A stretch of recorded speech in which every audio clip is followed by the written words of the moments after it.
সঞ্জয় বললেন, সেই সময় রাজা দুর্যোধন পাণ্ডব সৈন্যদের যুদ্ধের জন্য প্রস্তুত দেখে দ্রোণাচার্যের কাছে গিয়ে এই কথাগুলো বললেন।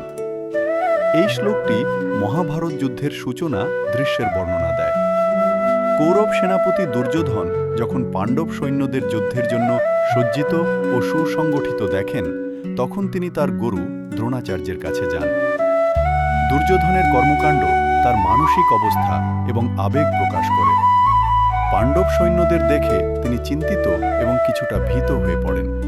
বুঝতে পারেন যে এই যুদ্ধ সহজ হবে না। তিনি পাণ্ডবদের শক্তি অনুভব করেছিলেন এবং তাই তাকে জানাতে তার গুরুর কাছে যেতে চেয়েছিলেন। দুর্যোধনের মানসিক অবস্থা থেকে আমরা বুঝতে পারি যে যুদ্ধের শুরুতেই তিনি তার সেনাবাহিনীর শক্তি এবং পাণ্ডবদের শক্তি মূল্যায়ন করার প্রয়োজন অনুভব করেছিলেন। এই ঘটনাটি দুর্যোধনের উদ্বেগ, তার অহংকার এবং তার রাজকীয় পদমর্যাদার প্রতি তার আসক্তিও প্রকাশ করে।